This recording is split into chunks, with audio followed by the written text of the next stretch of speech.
It's got Knitsonic on it. It's got Knitsonic on it. It's got Knitsonic on it. It's got Knitsonic on it. Greetings, comrades.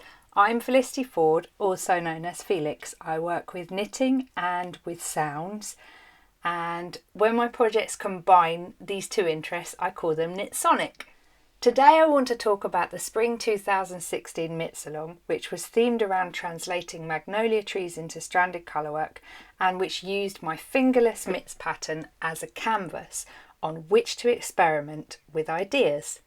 Like a knit-along, a Mittsalong is a collective endeavour, and in today's video I'll speak about the concept, the process, what we made and what we learned.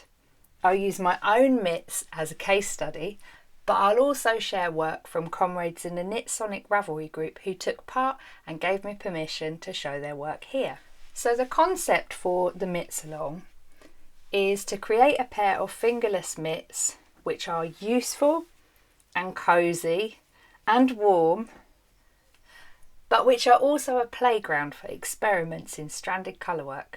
The Mittsalong uses the same pattern that is in my book, the Knitsonic Stranded Colourwork Sourcebook. All the shaping is done by moving up and down needle sizes to make the hand a little wider, the wrist a little smaller. What this means is you have a tube of 60 stitches around which you can treat as a blank canvas for playing with palettes, patterns and shading. The first thing you need is inspiration, which I found in April last year with my good friend Brenda Dane. We went for a massive walk around Stackpole Walled Gardens in Pembrokeshire. I'm going to play you the sounds I recorded so you can be there a little bit too.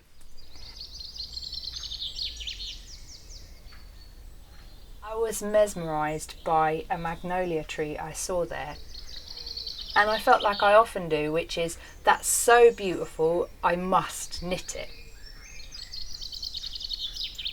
I've taken the main colours, blue, pink, white, brown, green, and paired them back to a palette of 8 shades. I also had a tiny ball of hand spun made by my friend Cecilia. I wanted to emphasise different depths of blue in the sky, and I also chose 2 green shades. One which is really warm and which speaks to those very vibrant leafy bits of the magnolia tree, and one that is kind of cool grey green and which describes the more silvery bits of the bark. I went with this yellow because if you match the yarn to the tree, you can see that those little leaves are more in the zone of yellow than green.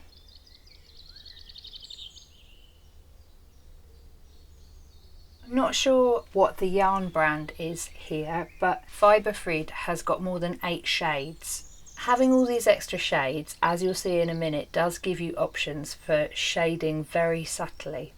And here she's organised them into a kind of sequence showing the whole palette and also which shades will nicely blend into each other. Gandt has used a couple of shades that are in the palette I chose, that mid-pink and the dark green, but she's got a tangier blue in there, a paler and more pastel-y green, and the white looks wonderfully creamy. I love the mix of yarn brands here.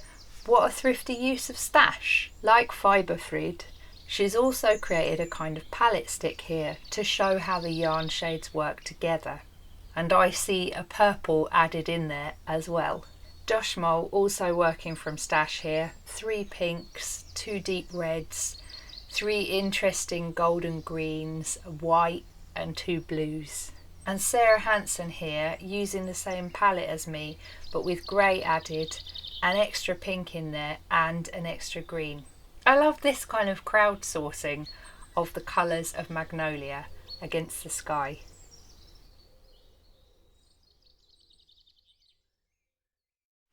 Palette chosen, it's time to think about patterns. I printed out my mood board and mitts pattern and then filled out the blank charts on the back with little ideas from looking at the photos. The mitts are 60 stitches around. My charts are 12 stitches per row. So for each round in my knitting, I'm repeating a row of my chart 5 times around. When I'm doing a Mittsalong, I like to make the second mitt a kind of improvement on the first one. I'm not going to go into massive detail about my patterns, but the main things I changed were this motif based on petals, which looks kind of squared off on the bottom in the first mitt, and I don't really like that. So I changed the shape in the second mitt to look a little bit less squared off.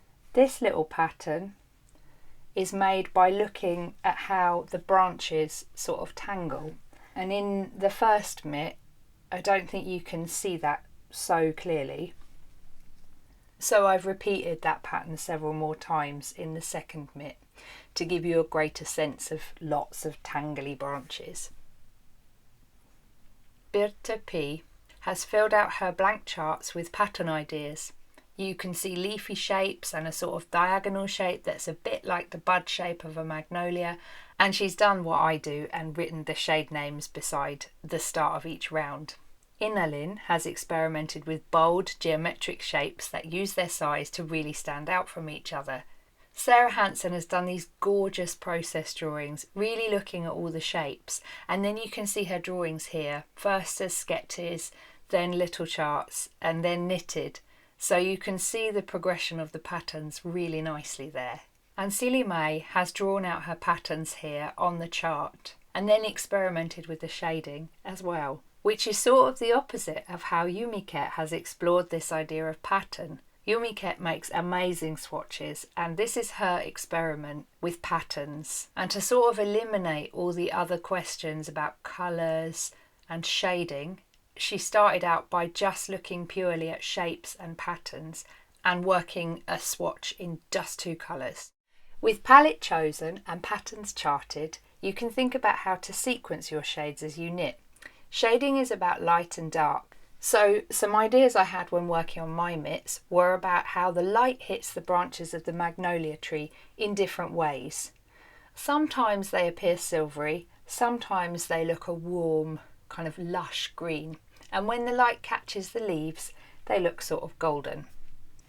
You can see how I sequenced yarn shades in my knitting to try and reflect those ideas. I also varied 2 blue shades in the background to emphasise the shifting lightness and darkness. The main drama of the magnolia for me is all to do with beautiful bright white petals set off against a deep blue sky. So there are quite a few experiments in my mitts trying to get that same bright crisp whiteness against different levels of blue. You can see that BirtheP is also fascinated by the bright pop of white against blue and the subtle shifts between cool and warm greens. I love this section where you can see lots of playing with how to show the light hitting the branches and leaves differently and that sense of depth in the sky. Remember Fiberfryd's lovely expanded palette? Here you can see with lots of shades that are very similar, you can create beautiful gradations in your knitting. So the petal shapes here are really soft, running through 3 shades of pink into cream and then white. And there is something really lovely in having that very bright green next to that celery colour. It just zings there next to the pink, and I think you can really see the delicacy and the drama of the magnolia flowers here.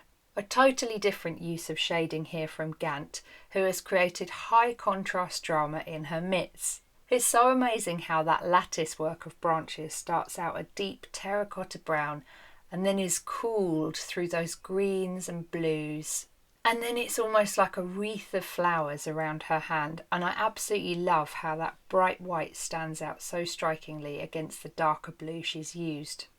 Joshmoll's mitts are like a poem in shading, again using lots of related shades in sequence and very simple shapes and patterns. She's created this kind of shimmery texture, and it's a bit like looking really close up at the magnolia petals. Lizzie has done a really brilliant shading experiment.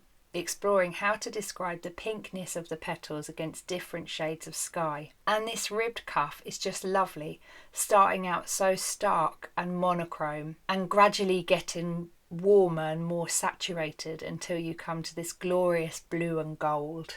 Sarahhandson also experimenting with how to make things stand out. That little bit of yellow in the mitt on the right, sequenced right before and after the green, a superb description of those little glinty leaves we were speaking about. And how lovely that pink and white are next to each other, with the green beside them on the left just there. Turtlebird 26 shows how a much darker background really brings out those pale shades.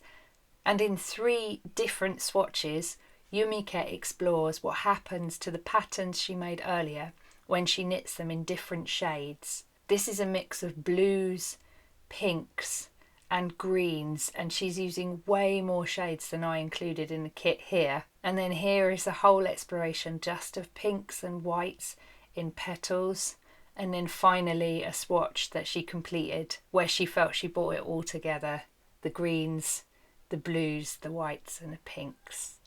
Each knitter participating in the Mittsalong will have learned different things about colours, shades, patterns and magnolias. I won't speak for everyone, but my main takeaways were all about subtle differences between similar shades of green and blue. I was also amazed by how the size of a pattern affects how well you can see the different colours used. I'm going to read you some notes from fellow Knitsonik MITTSALONGers. BirtheP says, "This would never be my first choice of colours, so it has been a challenge to work with the pinks and sky blue. The green shades make the palette balanced though, otherwise it would have been too much cuteness. But working with these colours has made me like them more. A good challenge." Lizzie says, "I ended up using far fewer colours than anticipated after the initial ribbing. The muckier pink shades just didn't work. I really like the pops of lime green. I'm happy with most of the motifs except for the 3 bands of petals beneath the trees." Sarahhandson says, "Thought this would be a good exercise to stretch my ideas of colour. It certainly is.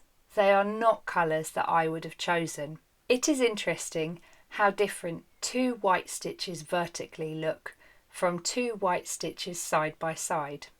SyllyMae says, "Not really happy with this design, but seeing as it is my very first, I will take this learning experience and do it better next time. Might even swatch. I do like the idea behind all this to create more memories." And Yumiket says, "I love Magnolia. I love the way they bloom excessively, making layers of their white large petals. The goal of this project is to represent an overwhelming presence of magnolia flowers. A process, the flowers are gradually blooming, layers of their white petals, the beauty of white colour." Thanks to all the advice and comments from Instagram knitters, I added some green branches and blue sky. I am very pleased with how it turned out. Although I couldn't make the mitts, I enjoyed the whole process on Instagram and Ravelry. What a long, strange trip it's been. Huge thanks to Ravelry comrades BirtheP, Fiberfryd, Gandt, Inalin, joshmoll, Lizzie, Sarahhandson, SyllyMae, Turtlebird 26, Yumiket, and everyone else who is working on or has made Magnolia mitts or swatches for this Mittsalong. To see more photos and find other projects, search on Instagram or Ravelry for the hashtag Knitsonik MITTSALONG. I'm not doing any more kits, but if you're feeling inspired after watching this, the digital mood board and pattern can be bought in the Knitsonik online shop, along with the Knitsonik Stranded Colourwork sourcebook on which the creative process described here is based. If you want to make Magnolia mitts, my good friends at Jamieson & Smith and Pearlescence can sell you all the recommended shades of Jamieson & Smith 2-ply jumper weight Shetland yarn. Alternatively, you can, as several knitters here have done, knit your mitts from stash. Thank you for watching the Knitsonic YouTube channel. For further news, please visit my website at knitsonic.com. Knitsonic, exploring the sonic world of wool. KNITSONIK.com. Knitsonic. Knitsonic.